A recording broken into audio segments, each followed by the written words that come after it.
أشهد أن لا إله إلا الله. أشهد أن لا إله إلا الله. أشهد أن محمدا رسول الله. أشهد أن محمدا رسول الله. حي على الصلاة.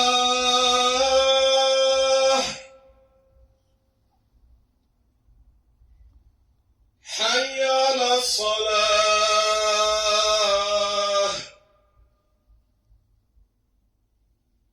حي على الفلاح.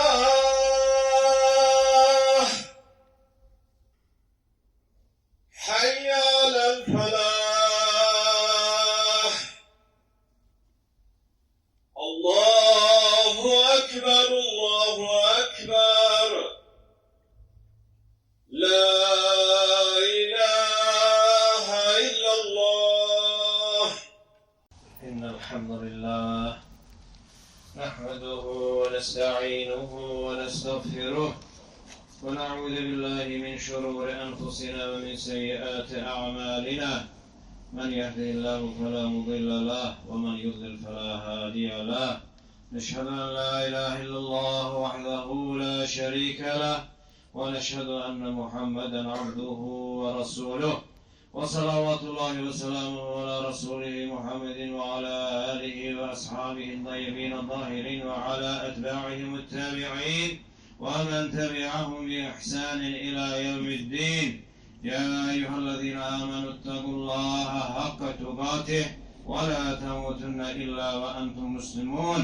يا أيها الناس اتقوا ربكم الذي خلقكم من نفس واحدة وخلق منها زوجها وبث منهما رجالا كثيرا ونساء. أيها الناس قال الله تبارك وتعالى في كتابه الكريم: أعوذ بالله من الشيطان الرجيم. بسم الله الرحمن الرحيم. اقرأ باسم ربك الذي خلق. Sadakallahul azim. Bugünkü cümlemizin mevzusu ilmin fezileti hakkında olacaktır. Değerli Müslümanlar, ilim küfrü aradan kaldıran, azgınlığı yok eden, karanlığı yırtan ve hakikat yolunu aydınlatan bir ışık, bir nurdur. İlim hakkı batilden, hayri şerden, yakşını pisten, doğrunu eğriden, güzeli çirkinden ayıran bir nimettir. İlim maldan bile üstün olan servettir. Çünkü mal sarf etmeyle azalar, ilim ise sarf ettikçe çoğalar. İlim emellerin en faziletlisidir. İlim dünya ve ahiret saadetinin açarıdır. İlim bitmeyen bir hazinedir. İlim cennete giden bir yol, gurbette yoldaş, teknikte sirdaş, düşmana karşı kalkan insan için heya, gözler için ise bir ziyadır.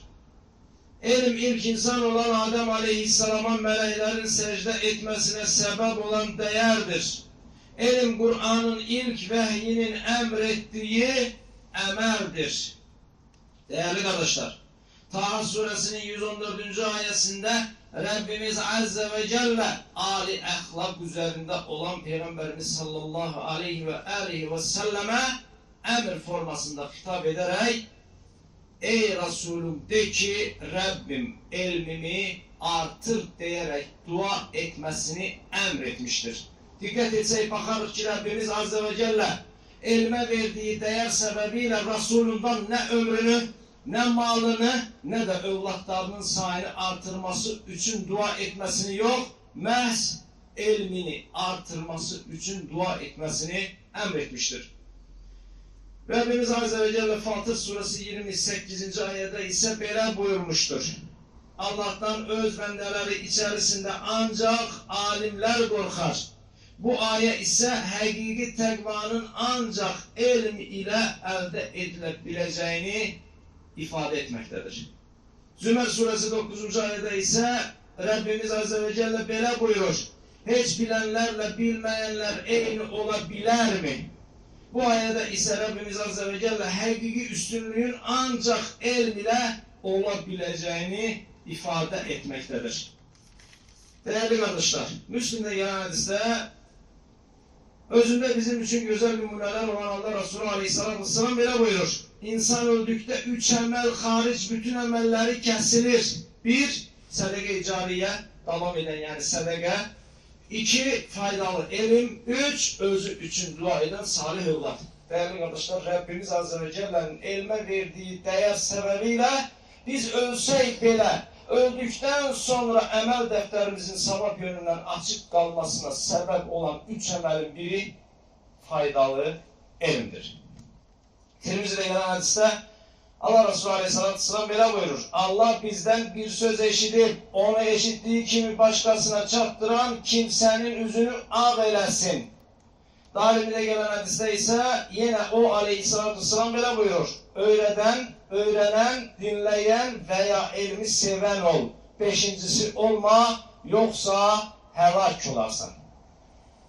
İbn-i Mace'de gelen hadiste ise Allah Resulü Aleyhisselatü Vesselam sedekenin en faziletlisi Müslümanın bilik öğrenmesi sonra da onu başkasına öğretmesidir buyurur. Demek ki bu hadiste ise değerli kardeşler Allah Resulü Aleyhisselatü Vesselam öğrenildikten sonra başkalarına fayda vermesi niyetiyle öğretilen ilmin bile öğreden için sedeke olacağını, sedeke sevabı kazandıracağını ifade etmiştir.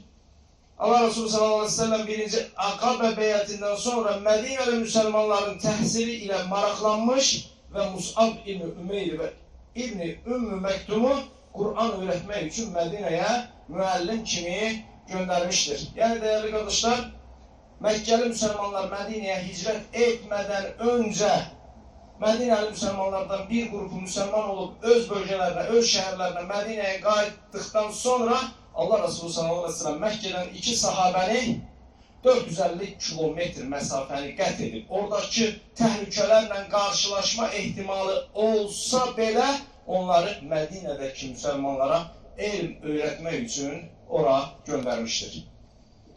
Allah Resulü sallallahu aleyhi ve sellem Medine'ye meskunlaştıktan sonra ise her fırsette sahabelerine bilmediklerini öğretmeye çalışmış ve hatta Allah Resulü sallallahu aleyhi ve sellem kişiler için hususi söhbət vaxtları təyin ettiği kimi kadınlara da haftanın bir gününü söhbət için təyin etmiştir. Demek ki değerli kardeşler, biz Müslümanlar bugün eğer haftanın en azından bir gününün müəyyən saatlerini elm öğrenmek için ayırsak, təyin etsək, Allah Resulü Aleyhisselatü Vesselam'ın çok mühim bir sünnetini ihya edilmiş, diriltmiş ve ilmin fəzilətindən yararlanmış olarıq.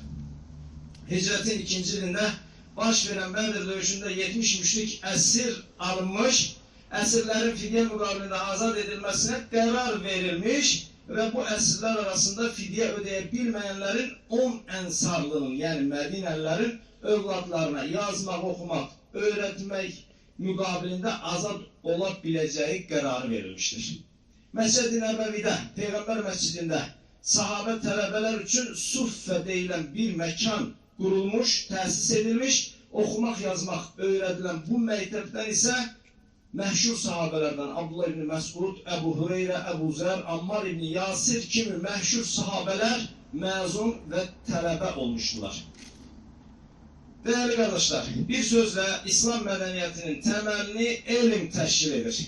Müslümanlar riyaziyattan astronomiyaya, tıbben ince senete kadar ilmi faaliyetleri hayata geçirmiş ve müasir dövrümüzde insanlara hizmet eden ilmi nailiyetlerin temelinde Müslüman alimlerin töhfesini görmemek için sadece ve sadece kör olmak lazımdır. İlim kadar değerli olan diğer hususlar ilmi öğrenmekteki niyet ve maksattir. Atom bombasını icat edip büyük şehirlerin ahalisini yok etmek, ekolojik tarazılığı bozmak ve hayvanların ve bitkilerin tabii genetik kuruluşlarını bozmak ne ilim adlandırılabilir ne de ki ilim öğrenmekteki niyet ve maksat olabilmez. Dini ve İslami ilimlere geldikte ise değerli kardeşler, Ebu Davud'da gelen hadisten Resulü Aleyhisselatü Vesselam böyle buyurur. Allah rızası üçün öyrənilməli bir elmi sırf dünya mənfəəti qazanmaq üçün öyrənən adam qiyamət günü cənnətin qoxusunu belə ala bilməyəcəkdir. İbn Macədən gələn hədisdə isə yenə o aleyhissalatü vesselam belə buyurur. Elmi alimlərə qarşı fəxr etmək, cahillərlə münaqişə etmək və insanların rəğbətini qazanmaq üçün öyrənməyin. Hər kim belə edərsə o adam cəhənnəmdədir buyurur. Demək ki, dəyərli qardaşlar, İslami elmləri öyrənməkdə nə dünya mənfəəti, nə alimlərə qarşı fəxr etmək, nə cahillərlə münaqişə etmək, nə də insanların rəğbətini qazanmaq niyyət və məqsəd olmamalıdır. Dəyərli qardaşlar, İslami elmlər nəzəri yox, əməli elmlərdir. Yəni, sadəcə bilməklə qalmayıb, əməl etmək də tələb edilir. Rəbbimiz Azze və Cəllə öz kəlamında, Qur'anda bildiyi halda əməl etməyən alimləri kitab yüklü eşşəyə bənzətmişdir. Və dəyərli qardaşlar, bir ayədə لِمَ تَقُولُونَ مَا لَا تَفْعَلُونَ Niyə etmədiklərinizi başqalarına deyirsiniz buyurur və başqa bir ayədə isə Rəbbimiz Azze və Cəllə اَتَأْمُرُونَ النَّاسَ بِالْبِرِّ وَتَنْسَوْنَ أَنْفُسَكُمْ İnsanlara yaxşılığı əmr edib özünüzü unudursunuzmu deyə elmi ilə əməl etməyən alimlərə xəbərdarlıq edir. Möhtərəm müsəlmanlar, demək ki, Peyğəmbərimizin sallallahu aleyhi ve sellemin alimlər Peyğəmbərlərin varisləridirlər deyərək təriflədiyi alimlər elmi Allahın razılığını qazanmaq üçün öyrənən, elmini cəmiyyətin faydası üçün istifadə edən, təbliğ etdiyini ən gözəl şəkildə təmsil edən, elmini gözəl əməl və davranışa çevirən və nəhayət əməlində səmimi və ixlaslı ola bilənlərdir. Allah Azze və Cəllə hər birimizə dünyasını öyrənərək aldanmamağı, dinini öyrənərək isə aldatmamağı nəsib etsin. Dəyərli qardaşlar, xütbəmi Tirmizidə gələn bir hədislə bitirmək istəyirəm. Allahım, qorxmayan qəlbdən, qəbul edilməyən duadan, doymayan nəfsdən və fayda verməyən elmdən sənə sığınırıq. Barakallahu aleyhi və lakum fil Qur'anil azim və nafa'ani və iyyəkum bimə fihi minəl ayəti və zikril hakim.